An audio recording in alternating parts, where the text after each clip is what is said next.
Pode mesmo, José Manuel Fernandes, pode haver o efeito contágio, sobretudo no chamado Cone Sul do continente americano? Bom dia, João. Bom dia. Ora bem,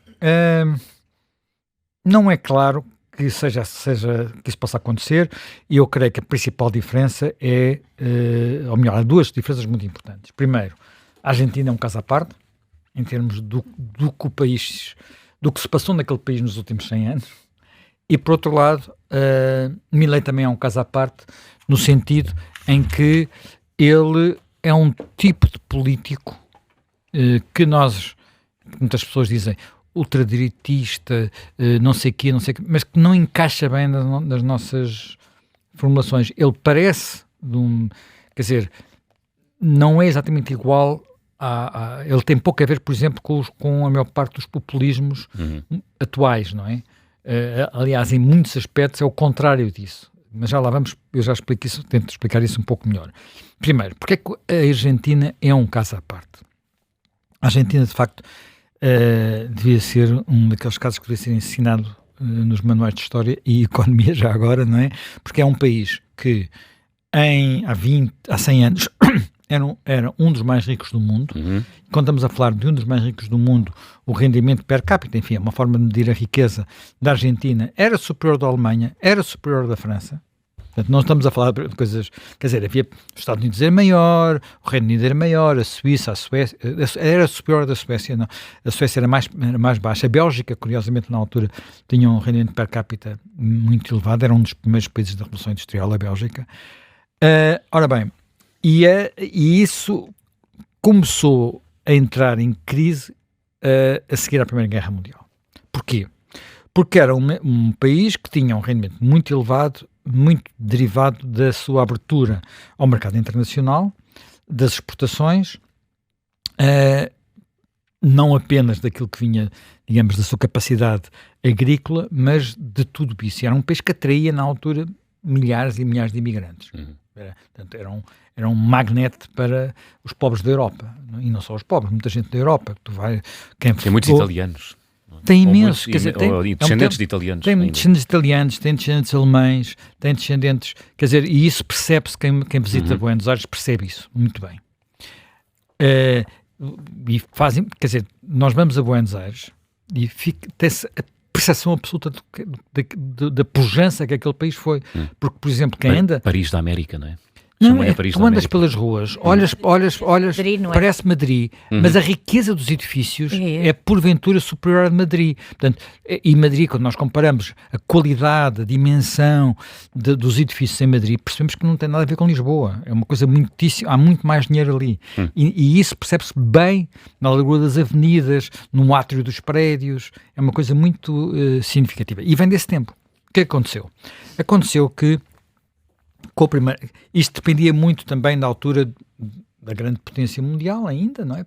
Antes da Primeira Guerra era o Reino Unido. Enfim, os Estados Unidos já estavam em ascensão, mas o Reino Unido ainda era um império.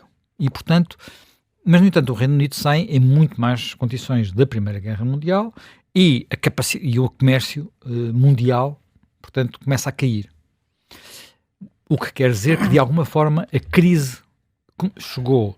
E o modelo económico baseado nas exportações argentino começou a entrar em crise ainda antes do crash de 29. E aqui geram-se desequilíbrios, porque por um lado há um modelo económico que está em crise e por outro lado ele continua a atrair gente, há pessoas a querer ir para a Argentina. E isto vai, portanto, acaba por gerar golpes militares e desses golpes militares vai emergir um militar carismático chamado Perón. Portanto, e Perón acaba por levar mais longe ainda do que os outros militares aquilo que era na altura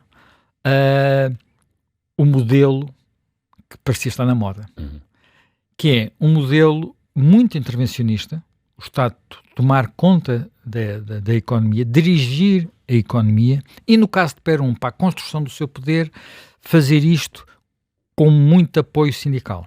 Portanto, entregando tanto muito poder, não apenas aos sindicatos, como muito dinheiro a essa base social. trabalham, que vai ter, de resto, um apoio fundamental em termos digamos, de carisma da sua mulher mais conhecida, não é a primeira, mas da sua mulher mais conhecida, que é Eva Peron, Evita, que é um dínamo absoluto deste processo. Isto gera uma economia completamente diferente, deixa de ser uma economia aberta, deixa de ser uma economia... e isto tudo com aquilo que acontece sempre quando há crises, que há uma reação nacionalista, portanto, que se vira contra os ingleses. Portanto, os ingleses estavam muito presentes na Argentina e acaba por fechar a economia. E a partir daqui nunca mais as coisas foram iguais. A Argentina começou a andar de crise em crise. Com uma particularidade que é, isto era um modelo que nem se sabia muito bem classificar na Europa, porque Perón tinha ficado entusiasmadíssimo com Mussolini,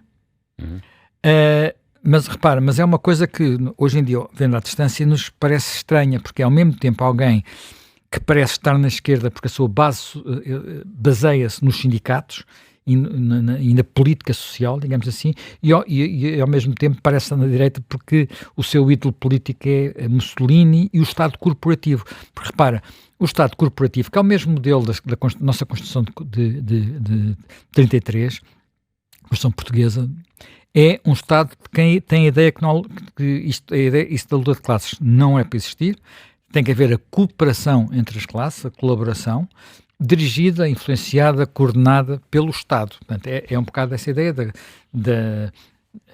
repara, em Portugal também são criados sindicatos pelo Estado Novo.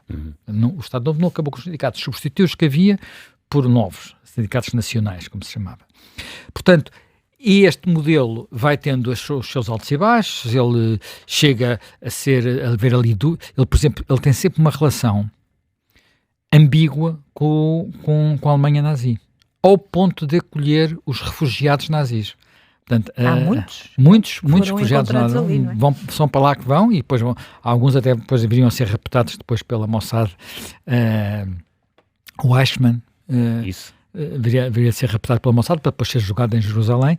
Portanto, tudo isto é este ambiente que é um populismo, é aí que surge a palavra populismo pela primeira vez, mas é um populismo difícil de definir.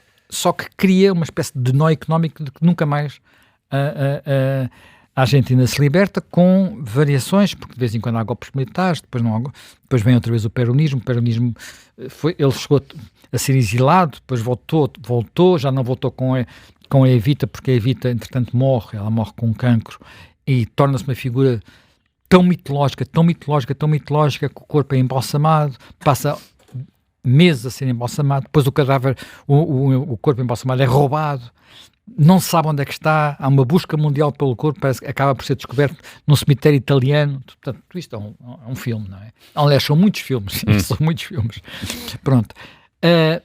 Paixão argentina. Paixão argentina. E depois, ele quando regressa, traz uma espécie de segunda Evita, que não funciona tão bem, que é uma Isabel Perón, mas tenta, para repetir a receita, aquilo corre tudo muito mal. Na altura, o chamado peronismo já está dividido, há um peronismo mais de direita, chamemos assim, um peronismo mais de esquerda, de acordo com os nossos modelos europeus, mesmo de extrema esquerda, com terrorismo, há violência brutal, e depois há a violência ainda mais brutal com a ditadura argentina, que é muito mais brutal que a chilena, não tem comparação, é muito pior que a chilena, e assim chegamos aos anos 70, e depois a Argentina tem andado sempre de resgate em resgate do FMI, porque aquilo nunca mais tem direita, e tem de vez em quando temos o peronismo mais de esquerda, como era o peronismo de Cristina Kirchner, que são os últimos anos. Depois houve tentativas de peronistas um pouco, podemos considerar mais à direita, como por exemplo foi o tempo do presidente Menem. Aquilo andou sempre assim aos trambolhões, digamos assim, e com sistemas que nós olhamos para aquilo, mas como é que é possível? Quer dizer, por exemplo, portanto, aquilo tem regiões, não é? Portanto, é um país muito grande. A Argentina, não me queria enganar, mas penso que já não sei se é 3 ou 6 vezes o tamanho da Península Ibérica. Portanto, é um dos maiores países do mundo. Portanto, é uma dimensão territorial gigantesca. grande parte daquilo é muito pouco habitado, as Pampas, Capa Sul, Patagónia, tudo isso, mas o país tem uma área gigante. E tem regiões, as regiões têm autonomia, portanto, bastante autonomia. Ora bem, quando as regiões não conseguem pagar aos seus funcionários, o que é que as regiões faziam? E fizeram isso no fim da Kirchner, portanto, no fim do peronismo, antes do Milei ganhar. Emitiam aquilo que eles chamavam uma quase-moeda. Portanto, eles não podem emitir moeda, a moeda só pode ser emitida pelo Banco Central. Mas quando eles não conseguiam pagar aos funcionários públicos, davam-lhes umas notas equivalentes a moeda, que eles depois trocavam por moeda. Portanto, o que é um sintoma do descontrole absoluto.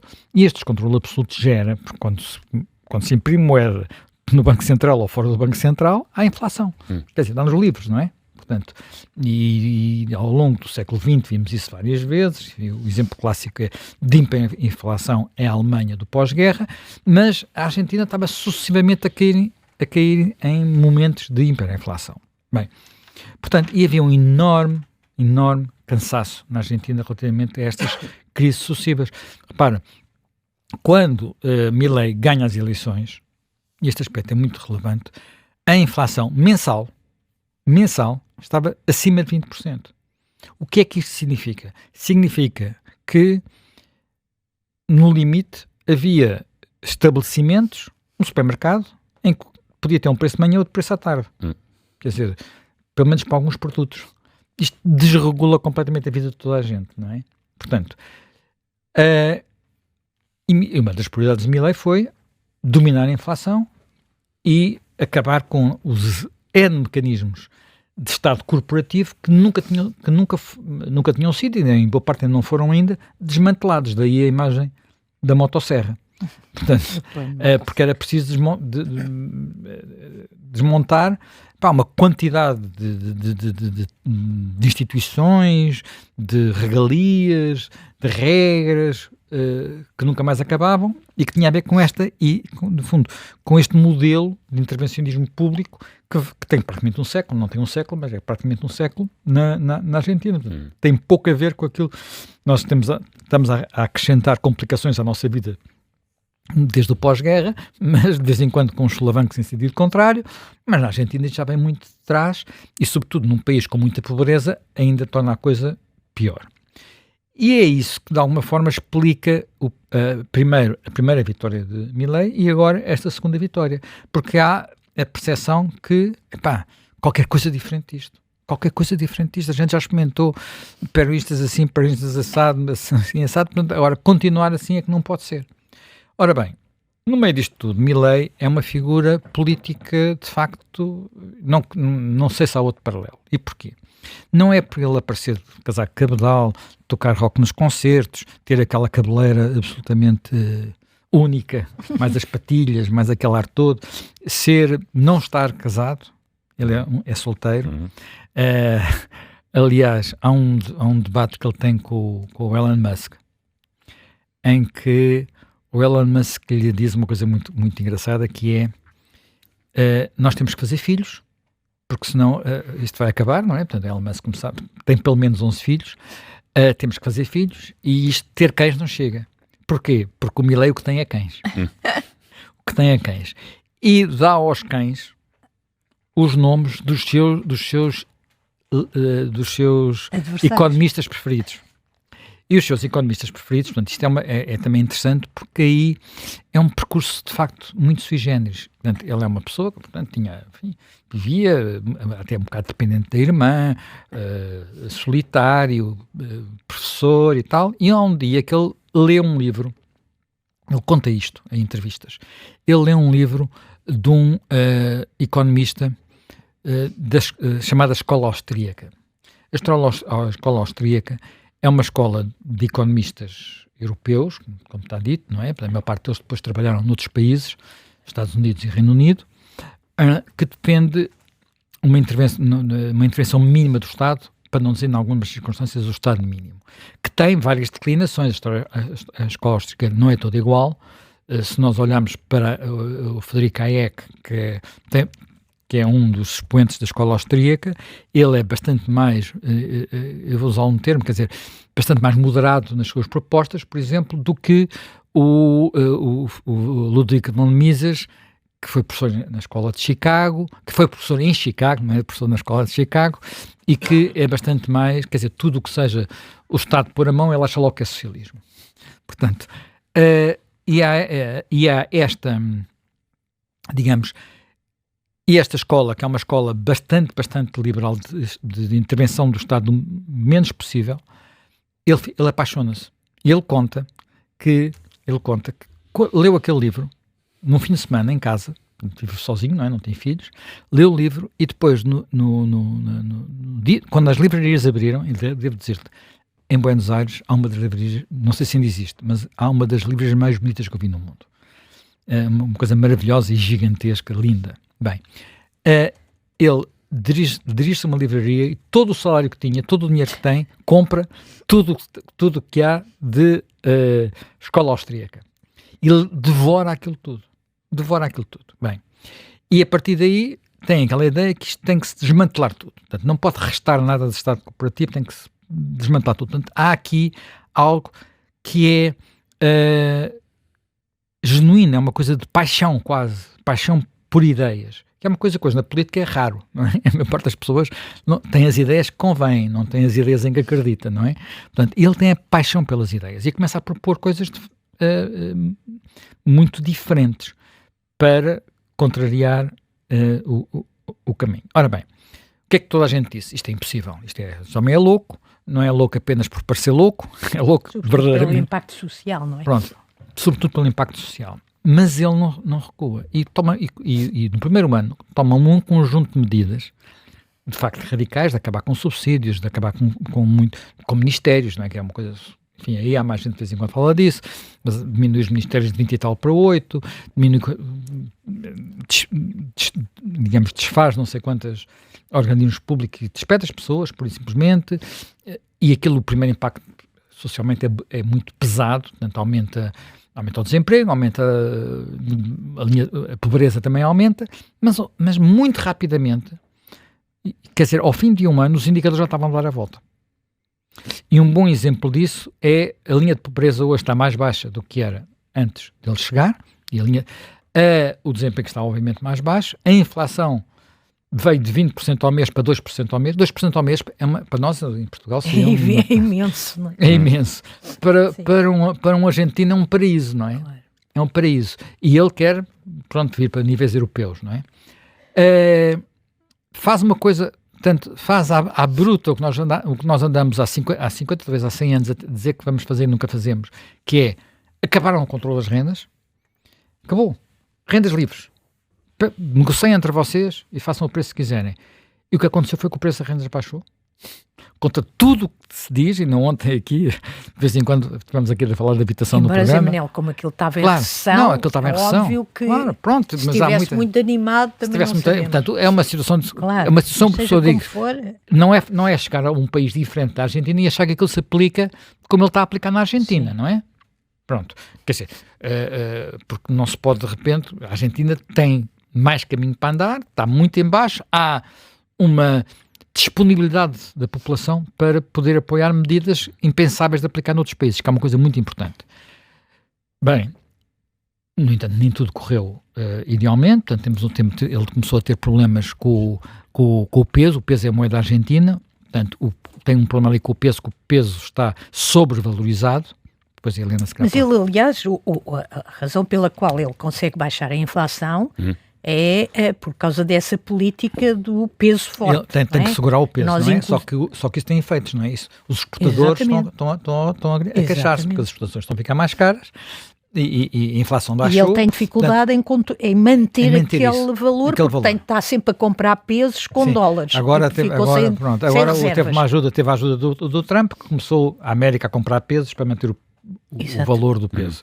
Portanto, não é um empréstimo, a gente fala muito de empréstimo do Trump, aquilo não é um empréstimo, aquilo é uma linha. Os economistas financeiros dizem que é um swap, no fundo é uma troca de pesos por dólares. Já se fez, na Europa fez algumas vezes. Com garantia americana. Não, os próprios americanos podem comprar pesos com dólares, não é? E assim seguram para o preço, fazer subir a moeda. Quer dizer, evitam que a moeda caia tão rapidamente e resolvem isso. Aqui há uns meses atrás, aqui em setembro, no princípio de setembro, houve eleições na região de Buenos Aires. E o partido de Milei perdeu. Portanto, a Liberdade avança e, portanto, havia a percepção de que ele ia perder outra vez. Mas não aconteceu exatamente o contrário, contra as sondagens, como de resto tu lembraste. Portanto, o resultado foi 41% contra 31% dos peronistas e aliados.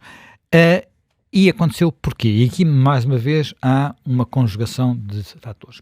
Por um lado, o que se está a passar, comparado com o que estava antes, para todos os efeitos, a Argentina está melhor. E, sobretudo, os argentinos não querem voltar ao peronismo.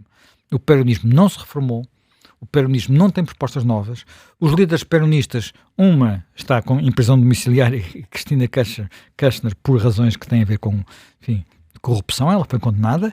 O outro, que é o governador de Buenos Aires, também arranjou umas trapalhadas, que há um processo judicial nos Estados Unidos, onde a Argentina, se calhar, tem que pagar 12 mil milhões de dólares por causa de uma atrapalhada que ele arranjou. Portanto, não tem nem rostos novos, nem políticas novas, e os argentinos dizem: chega, estávamos partes disto. E, portanto, terá havido muita gente nestas eleições, resolveram, pura e simplesmente, não vamos correr o risco de ter aqueles senhores de volta. Portanto, vamos continuar com esta experiência. O que não quer dizer que ele tenha um caminho, porque ele não tem maioria. Só rapidamente, antes de acabar, porque há uma coisa que as pessoas têm que perceber. Nesta eleição não foi eleito toda a Câmara Legislativa. A Argentina tem um regime especial. Portanto, parecido com o americano, não é? É mais ou menos parecido com o americano. Isto é mais ou menos uma eleição intercalar, só que ainda é menos. Quer dizer, na América, de 2 em 2 anos, renova-se 100% da Câmara dos Representantes e um terço do Senado. Aqui foi um terço do Senado e metade da Câmara do Parlamento. Portanto, o que quer dizer que ele não tem maioria. Portanto, conseguiu eleger a maior parte dos deputados eleitos desta vez, mais de metade, mas não conseguiu a maioria e vai ter que fazer alianças. Mas reforçou a posição. Reforçou a posição, nomeadamente com os aliados de um antigo presidente que tentou também romper com o peronismo, que é o Macri, e que tem representação parlamentar. Isto vai obrigá-lo a fazer compromissos, mas há uma coisa que é interessante.